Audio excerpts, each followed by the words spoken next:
আল্লাহ কেন আমাদের এই কষ্টকর দুনিয়া সৃষ্টি করেছেন। তিনি তো সব জানেন, আগে থেকেই জানতেন এই দুনিয়া কঠিন আর অধিকাংশ মানুষ জাহান্নামে যাবে, অধিকাংশ তাকে বিশ্বাস করবে না, অধিকাংশ পাপ করবে। তা জেনেও আল্লাহ কেন বানাইলেন? অনেকে চিন্তার স্বাধীনতার কথা বলেন যে আল্লাহ স্বাধীনতা দিয়ে পাঠাইছেন, তাই পাপ করলে দোষ মানুষেরই। কিন্তু আল্লাহ তো এটাও জানতেন যে স্বাধীন হলেও অধিকাংশ মানুষ পাপই করবে। তাহলে কি বলা যায় আল্লাহ জাহান্নামে যাওয়ার জন্যই আমাদের বানাইছেন? এটা কি জুলুম না? ভাই আহমদ মুসা, এই প্রশ্নটি আপনার মতো আরও হয়তো অনেকের। আমরা এই প্রশ্ন উত্তরে অনেক দীর্ঘ আলোচনা করতে পারলে ভালো হতো, কিন্তু আমাদের হাতে সে সময় নেই। আমি খুব সংক্ষিপ্তভাবে বলার চেষ্টা করি। প্রথমত, আল্লাহ সংক্রান্ত যত প্রশ্ন আছে আমাদের, এই বেশিরভাগ প্রশ্নের গোড়ায় একটা বড় ধরনের গলদ আছে। সে গলদটা হলো, আমরা আল্লাহকে আমাদের মতো ধরে নিয়ে প্রশ্ন করি। অর্থাৎ আমি আপনি সাধারণ মানুষ সৃষ্টি, আমাদের যে সীমাবদ্ধতা আছে, আমাদের যে জায়গাটা আছে, আল্লাহ রাব্বুল আলামিনকে সেই জায়গায় বিবেচনা করে আমরা প্রশ্ন করি। এটা হলো প্রশ্নের গোড়ায় গলদ। যেমন কেউ যখন প্রশ্ন করে যে আচ্ছা আমাদেরকে আল্লাহ সৃষ্টি করেছেন, তাহলে আল্লাহকে কে সৃষ্টি করেছেন? নাউজুবিল্লাহ, এরকম প্রশ্ন অনেকে করেন। এই প্রশ্নটার অন্তঃসার শূন্য এবং গোড়ায় গলদ। কারণ আপনি নিজে সৃষ্টি, আপনি জানেন যে কোনো ক্রিয়া ছাড়া কোনো কর্ম হতে পারে না। সেজন্য আপনি নিজে সৃষ্টি হয়েছেন, আপনার স্রষ্টার সন্ধান করছেন যে আমি সৃষ্টি যেহেতু হয়েছে আমার স্রষ্টা নিশ্চয়ই আছে, ভালো কথা। এখন আল্লাহকেও আপনি আপনার মতো করে ভাবছেন যে তাহলে তারও স্রষ্টা দরকার। তারও যদি স্রষ্টা থাকে তাহলে তিনি স্রষ্টা হলেন কিভাবে? আল্লাহর যদি আবার স্রষ্টা বিবেচনা করা যায়, চিন্তা করা যায়, কল্পনা করা যায়, তাহলে তিনি স্রষ্টা হলেন কোত্থেকে? তাহলে তিনিও তো আমার মতো সৃষ্টি হয়ে গেলেন, যে তারও আরেকজন যদি স্রষ্টা থাকে। আল্লাহর কোনো স্রষ্টা থাকবে না, তিনি নিজেই স্বয়ংসম্পূর্ণ। এটা তো অবশ্যম্ভাবী, কারণ সৃষ্টি জগতের আমরা সবাই যখন সৃষ্টি, তাই সকল সৃষ্টির তো স্রষ্টা দরকার। তো স্রষ্টার যদি আবার মনে করেন যে তার আবার সৃষ্টিকর্তাকে, তাহলে সেক্ষেত্রে তিনি স্রষ্টা হলেন কই? তাকে তো আপনি আপনার মতো করে ভাবছেন। তো এইরকম গোড়ায় কিছু গলদ থাকে। এই প্রশ্ন উত্তরে আমি বলি, কোরআনে কারিমে আল্লাহ তাআলা বলেছেন লা ইউসআলু আম্মা ইয়াফআল ওয়া হুম ইউসআলুন। মহান আল্লাহ তাআলা তার নিজের সত্তা সম্পর্কে বলছেন, তিনি যা কিছু করেন তার এই সমস্ত কাজের জন্য কারোর কাছে তিনি জবাবদিহি করতে বাধ্য নন। কারণ তিনি তো মহান সৃষ্টিকর্তা, তার তো কোনো স্রষ্টা নেই, তার উপরে কেউ নেই, তিনি কার কাছে জবাবদিহি করবেন? তার কোনো কাজের জন্য তিনি কারোর কাছে জবাবদিহি করেন না, কিন্তু সবাইকে তার কাছে জবাবদিহি করতে হয়। এখন আপনি যদি আল্লাহর কাছে কোনো বিষয়ে প্রশ্ন রাখেন, আল্লাহর ব্যাপারে আপনার যদি প্রশ্ন জাগে, তাহলে তার মানে আপনি আল্লাহকে জবাবদিহিতার আওতায় আনতে চাচ্ছেন। মহান সৃষ্টিকর্তা যিনি সকল কিছুর সৃষ্টিকর্তা, তাকেও যদি আপনি জবাবদিহিতার আওতায় আনতে চান, তাহলে তিনি মহান সৃষ্টিকর্তা হলেন কিভাবে সম্ভব? এবার আসা যাক, প্রশ্নে আপনি লিখেছেন যে বেশিরভাগ মানুষ জাহান্নামে যাবে আল্লাহ জানেন, তাহলে আর দরকার ছিল কি তৈরি করা? এখন এখানে রুটিন দায়িত্বপ্রাপ্ত উপাচার্য মহোদয় আছেন।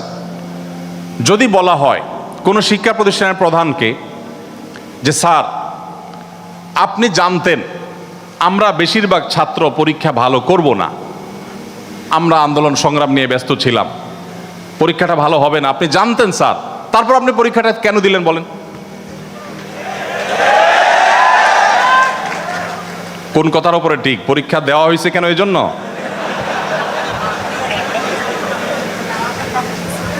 এই প্রশ্নটা যদি করা হয় কোনো শিক্ষা প্রতিষ্ঠানের প্রধানকে যে স্যার বেশিরভাগ ছাত্র আমরা ভালো ছাত্র না, ভালো ছাত্র সবসময় কমই থাকে সংখ্যা, এটা আপনি জানেন স্যার, তারপর আপনি পরীক্ষাটা কেন নিলেন?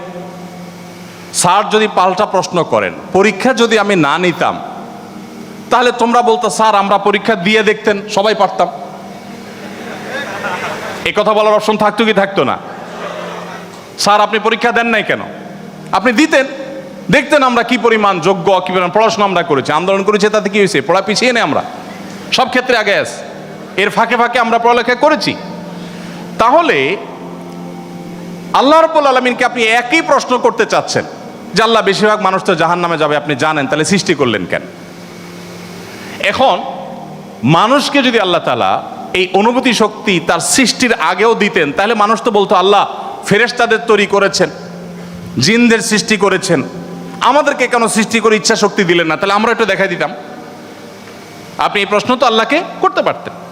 মূলত এই সমস্ত প্রশ্নের গোড়ায় গলত আছে। দেখুন, আল্লাহ রাব্বুল আলামিন যখন মহান সৃষ্টিকর্তা, আপনি একটি পুতুল তৈরি করেছেন, একটি পুতুল তৈরি করেছেন মাটির, দুটি পুতুল তৈরি করেছেন, একটি পুতুল আপনি রেখেছেন, আর একটি পুতুল আপনি ভেঙে দিয়েছেন।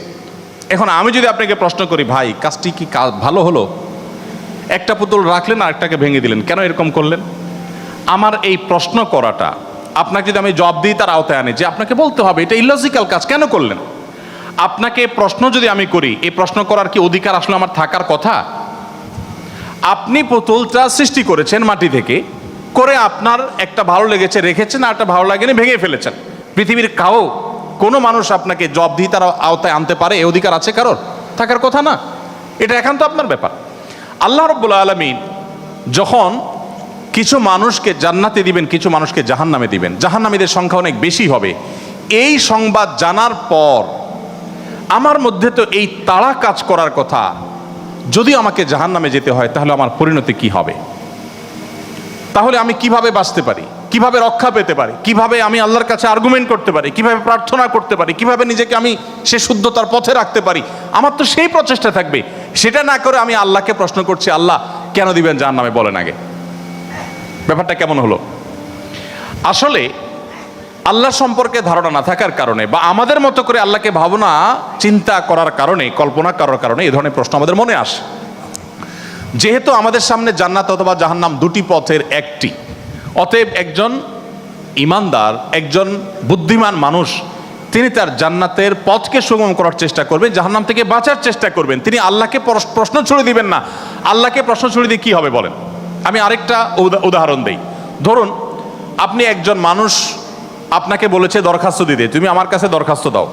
আপনি আপনার এলাকার জনপ্রতিনিধির কাছে কোনো একটা কাজ নিয়ে গিয়েছেন, এবং সাথে দরখাস্ত তো নিয়েছেন, সাথে সুপারিশ নিয়ে গেছেন, হাই হ্যালো নিয়ে গেছেন, কাউকে দিয়ে ফোন করিয়েছেন, নানাভাবে আপনি চেষ্টা করে আপনি গিয়েছেন।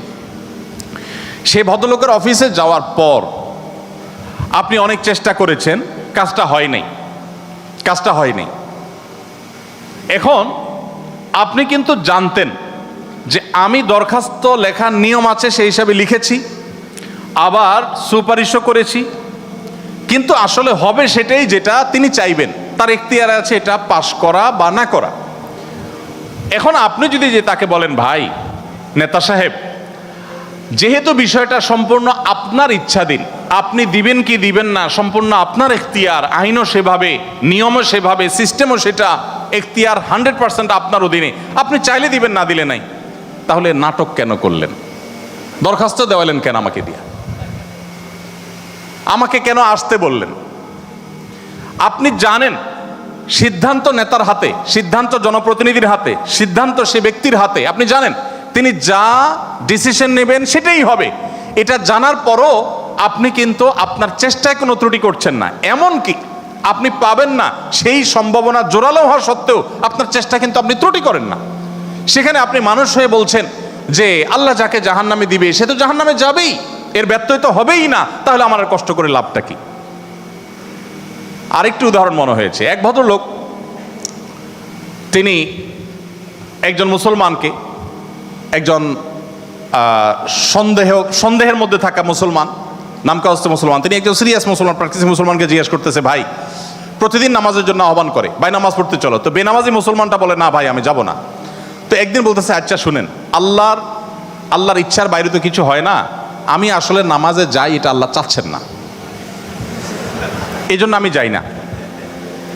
তো যেহেতু আল্লাহর ফয়সালা হয়ে গেছে, আমি যেতে পারছি না, তার মানে আল্লাহ আমাকে যাওয়ার তৌফিক দেন না, সেজন্য যাচ্ছি না। তাহলে আপনার অযথা চেষ্টা করে লাভ নাই, কেন আমাকে প্রতিদিন ডাকেন, কোনো দরকার নেই।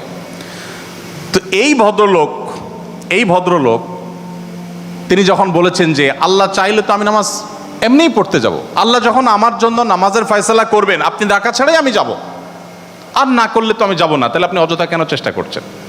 এই কথা বলার পর ওই নামাজি ব্যক্তি তার কোনো উত্তর না দিয়ে পরের দিন এই ভদ্রলোক যখন অফিসে যাবে কাজের জন্য, একই সাথে তারা থাকে, তো শার্ট প্যান্ট পরে যখন সে কাজের জন্য বের হবে, তখন তার এই দোস্ত দরজা আটকে ফেললো এবং সামনে দাঁড়ায় বলল, আজকে তো যাওয়া যাবে না। তো বলে, কেন যাওয়া যাবে না? বলে যে আল্লাহ তো রিজিক দাতা, অতএব আপনার নসিবে যেটা আছে সেটা তো এমনিতেই আসবে, আর না থাকলে আসবে না, আপনি গেলেও আসবে না, তাহলে কেন যাচ্ছেন? রিজিকের ব্যাপারে আপনি নামধারী মুসলমান হিসাবে, নাম সর্বস্ব মুসলমান হিসাবে আপনি বিশ্বাস করেন যে রিজিকে যা আমার বরাদ্দে আছে সেটা আসবেই, কিন্তু আমার চেষ্টা আমাকে করতে হবে। ওই যে ডিসিশন নেতার হাতে, কিন্তু আমাকে দরখাস্ত দিতে হবে, আমাকে অ্যাপ্রোচ করতে হবে, আমাকে চেষ্টা করতে হবে। আমার এই চেষ্টা করাটা হলো আমার দায়িত্ব। দিবেন কি দিবেন না 100% তার ইখতিয়ারে। আমি জানি তিনি না দিলে আমার চেষ্টা করেও কিছু হবে না, কিন্তু তাই বলে আমি চেষ্টা বন্ধ করব না। ঠিক একইভাবে আমি জান্নাতের জন্য চেষ্টা করব, এটা আমার কর্তব্য, এটা আমার বাঁচা মরার লড়াই।